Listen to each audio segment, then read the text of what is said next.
In Cairo, a muezzin calls faithful Muslims to prayer.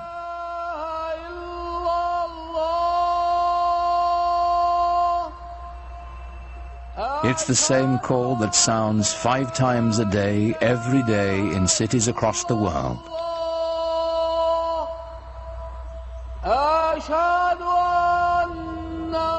Nearly a quarter of the people on earth respond to it, bound together by the enduring spirit of Islam.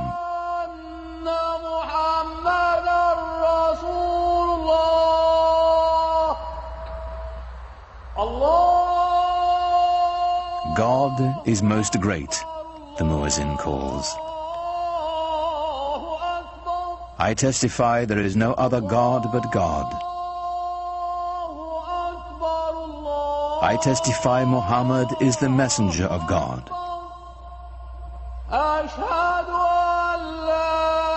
Come and pray. Come and flourish. God is most great. There is no God but God.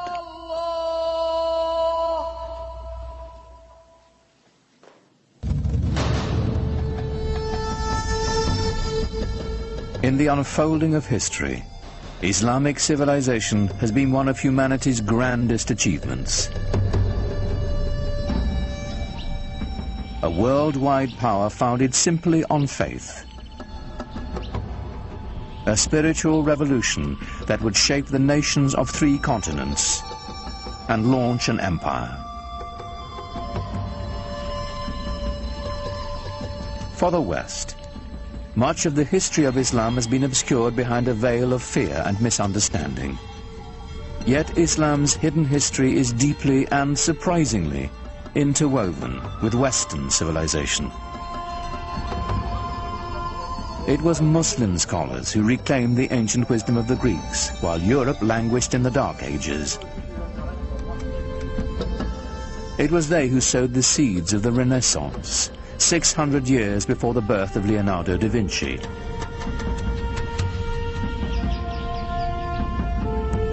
From the way we heal the sick,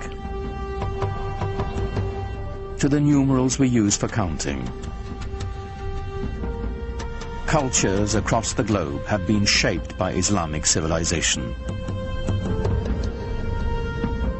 But all this began with the life of a single, ordinary man, and the profound message he proclaimed would change the world forever. His name was Muhammad.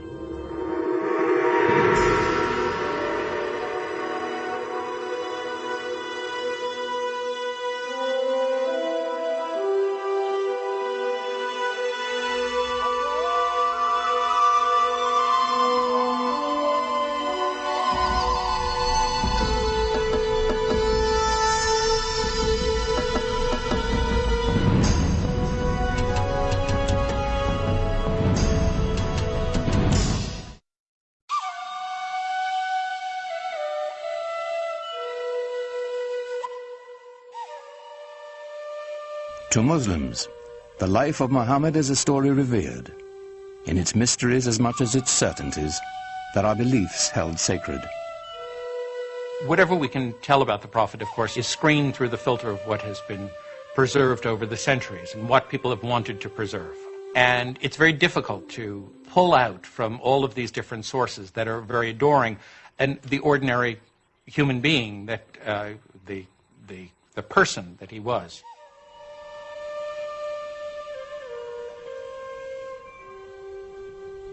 We do know that Muhammad was born in or around 570 AD in the sun-blasted Arabian Peninsula, a land of savage scarcity whose Bedouin tribes were locked in a constant state of tribal war.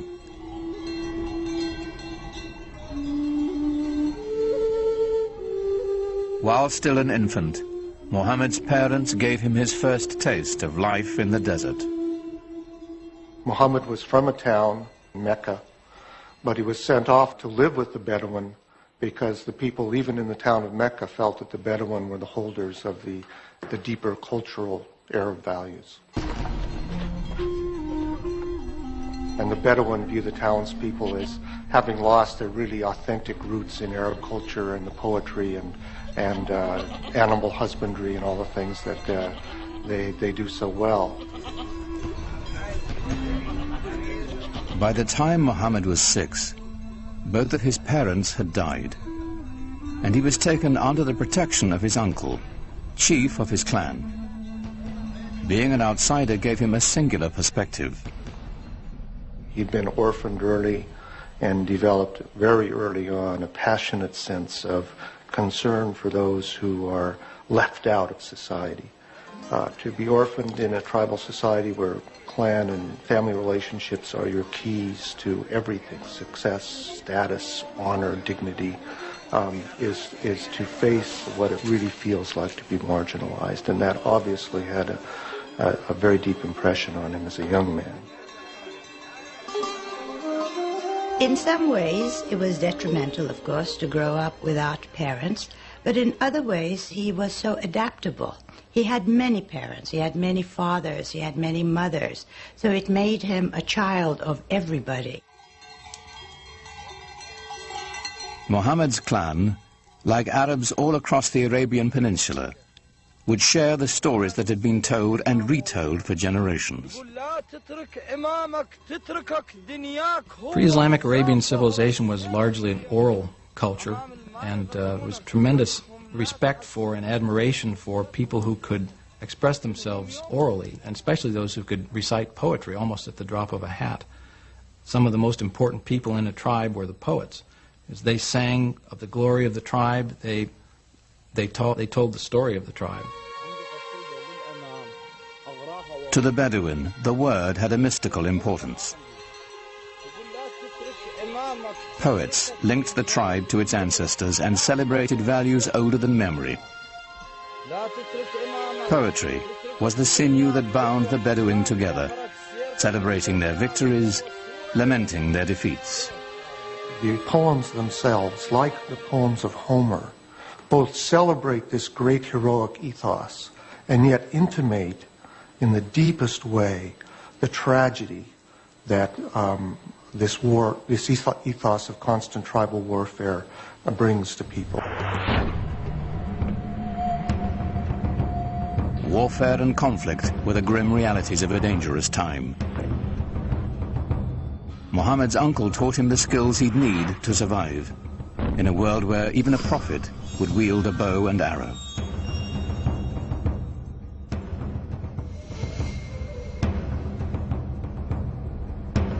In a wilderness punished by the elements and bereft of water, rivalry over a single well could provoke a blood feud for generations.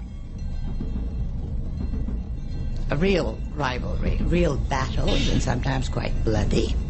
So the allegiance of individuals was to the family immediately, and at a larger extent to the tribe. Without the tribe's protection, no one could endure. Scattered across the peninsula were countless factions, all embroiled in bitter struggles, each defending its precious grazing lands, trade routes, and most importantly, its wells. Well, you have to understand, and most of the lands are dry. And so water is something that's everyone always considers precious. For those of us in climates that are more heavily watered, it's difficult to understand the depth and the centrality of the symbol of water in societies that are desert and in which it only rains once or twice a year, and in which a little water makes the difference between life and death.